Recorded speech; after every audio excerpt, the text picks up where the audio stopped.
ठंड ओवर हो चुकी है एंड अब समय आ गया है कि मैं अपना स्किन केयर करूं, लेकिन मेरा दूसरा कहाँ चला गया?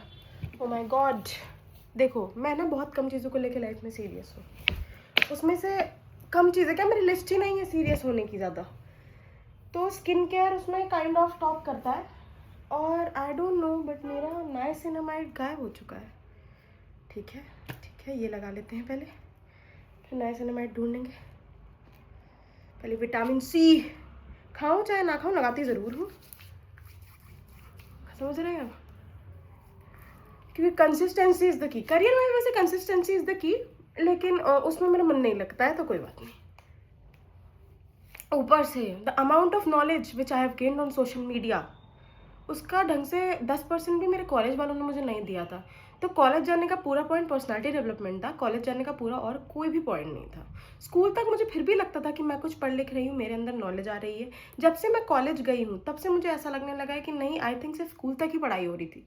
इनफैक्ट 10th तक ही मुझे लगता था ढंग से पढ़ाई हो रही है। जब से मेरे जीवन में कोचिंग्स और ये सब आ गई हैं ना, तब से मुझे लगने लगा स्कूल का पॉइंट क्या है पूरा, मुझे ये बताओ पहले।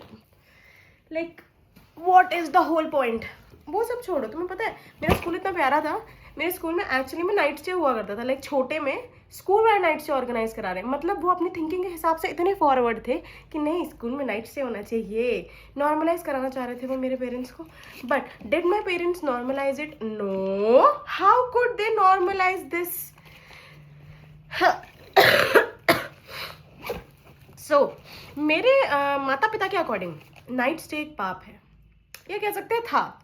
तो उनके लिए एक टैबू था, स्कूल में रुकना है, ये क्या होता है? अब देखो, जिनकी एक लौती औलाद होती है, या मुझे ऐसा लगता है इंडिया में ना माता पिता घबराए रहते ही हैं हमेशा, है ना। उनकी औलाद ही सब गलत करेगी, कहीं चली जाएगी तो उनकी औलाद की ड्रिंक में ही कुछ स्पाइक कर दिया जाएगा। मतलब इतना गंदा तो नॉर्मल पुलिस भी नहीं सोचती। जब किसी मुजरिम के सामने जाती है ना पुलिस, तब नहीं सोचती जितना इंडिया में माँ बाप अपने बच्चों को जज करके बैठे होते हैं। चलो वो भी ठीक है, पर मेरे स्कूल वाले मौका दे रहे थे। अब एज यूजुअल मैं रोंदड़। देखो क्या है, मुंह चलाना मुझे आता नहीं था बचपन में, और रोना मेरा ही ब्रह्मास्त्र था एकलौता। मैंने अपना ब्रह्मास्त्र बहुत बेस्ट इस्तेमाल करने की कोशिश की, लेकिन मुझे कभी नाइट स्टे अलाउ हुआ नहीं। इनफैक्ट मुझे एक पॉइंट पे ऐसा लगा कि मेरे नाइट स्टे के सपने शायद कभी पूरे ही नहीं होंगे। अब तुम ऐसा ले लो, लाइफ में जब तक मेरे नाइट स्टे सच बोल के थे, पॉसिबल ही नहीं हो पाए। लाइक मेरे इतने अच्छे दोस्त हुआ करते थे स्कूल में। दिन में जाओ, रात में क्या होता है जाने, रात में क्या करोगी जाके?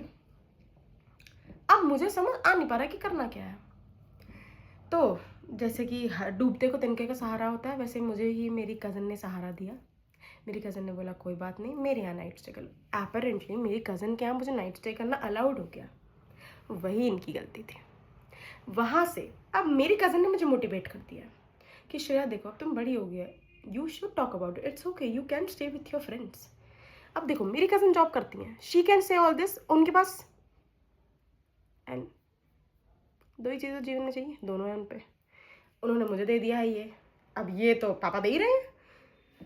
मुझे अपने राइट समझ आ गए। मतलब पॉल साइंस मेरा लेने का पॉइंट बिल्कुल भी ये नहीं था कि मुझे कभी लगा था कि मुझे इतनी चीज़ समझ आएंगी, लेकिन जितना मैं एज अ पर्सन जागरूक हुई हूँ अपने घर पे ही, मैं पापा को अपने राइट समझा रही हूँ। समझ रहे हो? तो देखो ऐसा है, पेरेंट्स लोग नहीं मानते, अगेन झूठ का सहारा है, तैरते हुए जाना है। तो मैंने फिर शुरू किया, क्या करें यार, करना पड़ता है, रोजी रोटी जीवन जीने के लिए झूठ बोलना पड़ता है। तो मेरे माँ बाप घबराए हुए माँ बाप थे, उन्होंने मेरी बात मानी नहीं। तो मैंने उनको बोला मेरी दोस्त बीमार है, दिमाग से है वो, ये बताना रह गया था। वो मुझे भी खुद बाद में ही पता चला, तो इट्स ओके। तो मैंने कहा कि नहीं वो बीमार है। Every time I am like वो बीमार है। अब मेरे माँ बाप को लगने लग गया इसके दोस्त ही क्यों इतने बीमार हैं, इसके दोस्त ही इतने क्यों लाचार हैं। देखो अब वो भी धीरे धीरे ट्रिक समझ रहे हैं। उनको मोटा मोटा बात समझ आ रही है, ये नहीं भाई कुछ तो ये मतलब बीमार तो नहीं है। अब मैंने धीरे धीरे, क्या है यार कितना ही झूठ बोलोगे, है कि नहीं? झूठ बोलने की भी तो एक सीमा होती, कोई सीमा नहीं होती, ये सब बेकार बातें हैं। देयर इज नो सीमा इन झूठ, जितना बोलना चाहो उतना बोल सकते हो। देखो नेक धर्म होना जरूरी है, लेकिन मजे करने, देखो मैं उनको सच बताती हूँ, उनका दिल दुखता है ना, करेक्ट। पूरा पॉइंट क्या है, मेरे पापा को दुखी करने के लिए मैं धरती पर नहीं, मैं बस ये चाहती हूँ कि वो भी खुश रहे और मैं भी खुश रहूँ। उसका एक लौता सोल्यूशन क्या है? झूठ। क्योंकि देखो सच मैं बोल के चीज़ें कर नहीं पा रही हूँ और झूठ से मेरा काम थोड़ा बहुत बन जा रहा है। और देखो धीरे धीरे झूठ के साथ ना वो यूज टू तो हुए ना इस कंसेप्ट से। ऐसे ही तो मैंने उनको हर चीज़ में नॉलेज दी। धीरे धीरे बताती हूँ यार, एकदम से बताऊंगा डर जाएंगे ना बेचारे। मेरे बच्चे हैं वो, मैं उनका बच्चा नहीं हूँ, मेरे बच्चे हैं वो, क्यूटी प्यूटी से। ऐसे ही बोलते बोलते बोलते I finally somehow convince them.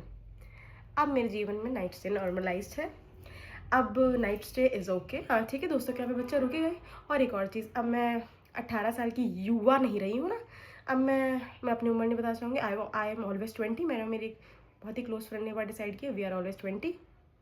But अब उनके अकॉर्डिंग हाँ यार, पूरे टाइम बेचारी घर पे रहेगी तो क्या होगा, पढ़ाई भी तो करनी होती है ना, ग्रुप स्टडी है कि नहीं। स्कूल में मैं ग्रुप स्टडी नहीं नॉर्मलाइज कर पाई थी। बाद में मुझे ब्रह्मास्त्र पता चला, there is a thing called group study, there is a whole concept group study.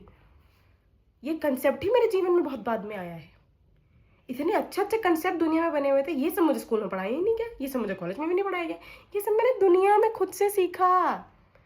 इसलिए life is the biggest teacher. जीवन जो तुम्हें सिखा रहा है तुम उससे सीखो। तुम कितना भी चाहो तुम्हें लोग ही सिखाएंगे।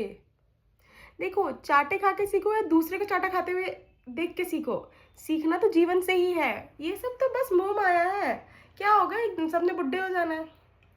ऐसे भी मैंने अपना जीवन व्यतीत करना शुरू किया, फिर नॉर्मलाइज हुआ थोड़ा। अभी मैंने पीजी वीजी का भी तो पंगा कर दिया था ना, मैंने डरा भी तो दिया था भयंकर प्रकार से। ऐसे करते करते मैं ऐसे भयंकर प्रकार से, this is how I teach my cutie kids. मतलब आई लव देम यार। देखो क्या है, अब मैं उनको अपना बच्चा मानती हूँ, क्योंकि ऐसा होता है ना कि वो मेरे को अपना बच्चा मानते हैं, मैं उनको अपना बच्चा मानती हूँ, क्योंकि ना it is a two way street. वो भी तो धीरे धीरे बड़े हो रहे हैं, अब मैं उनको बच्चों की तरह रखूंगी तो धीरे धीरे हो पाएगा क्या। वो मुझे दुनिया की सारी गलत बातों से इक्तला कराना चाहते हैं मेरा, नहीं ना। यही तो मेरा भी पॉइंट है, वो दुनिया का सारा पाप जान के क्या करेंगे। 100 चूहे खा के बिल्ली हज को चली, ये बात जान के वो क्या करेंगे। थोड़ा बहुत उन्हें पता होना जरूरी है, जितना वो हैंडल कर पाए। उनको मुझे हार्ट अटैक थोड़ी दिलवा देना एकदम ही, है कि नहीं। वो एकदम से कैसे नॉर्मलाइज कर सकते हैं, वो भी तो एक माइंडसेट के साथ आए हैं, वो तो स्टेट से भी नहीं बिलोंग करते थे, हुए ना धीरे धीरे यूज टू। और आसपास का माहौल मेरे घर का देख के तो मेरे माँ बाप वैसे भी डरे रहते हैं। और इंडिया में माँ बाप डरे हुए ही रहते हैं, माँ बाप ही डरे रहते हैं, बच्चे ही 4 हाथ आगे निकले हुए रहते हैं। तो करना पड़ता है, इसीलिए it is a two way street. Learn how to make them learn about you. तो झटाक करके नहीं बोल देना होता हमेशा, क्या रे यार हाँ तो क्या हो गया, हाँ तो क्या होता है, एक चटाक पड़ेगा ना, हाँ तो क्या हो गया, और चटाक नहीं भी पड़ेगा तब भी why are you hurting their feelings यार। देखो ऐसे ऐसे बैलेंस करना पड़ता है, कभी यू विन कभी लेट देम विन, है ना।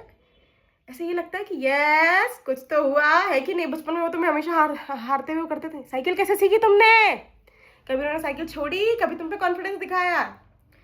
हर जगह साइकिल स्टोरी अप्लाई करनी है। ये छोटे छोटे हैक्स हैं, ये करने से आपका जीवन धीरे धीरे अपने माँ बाप के साथ स्मूथ हो जाता है। जब करियर नहीं बनेगा, आदमी घर पे रहेगा, तो ऐसे तो घरेलू नुस्खे निकालने पड़ते हैं। सबसे अच्छी बात है इंडियन हाउस होल्ड की, the moment you stay with your parents you learn all the house hold नुस्खे। ऐसे ही मैं नुस्खे कर करके अपना जीवन फिलहाल व्यतीत कर रही हूँ। It feels nice very time, it feels बहुत ज़्यादा pressure, it feels guilt. Feel के नाम पे तो बहुत सारे मूड स्विंग्स हैं, but I think I am doing great. Universe को अच्छे सिग्नल देने हैं ना, I am doing great, just great. ऐसा ही है, great minds do great things.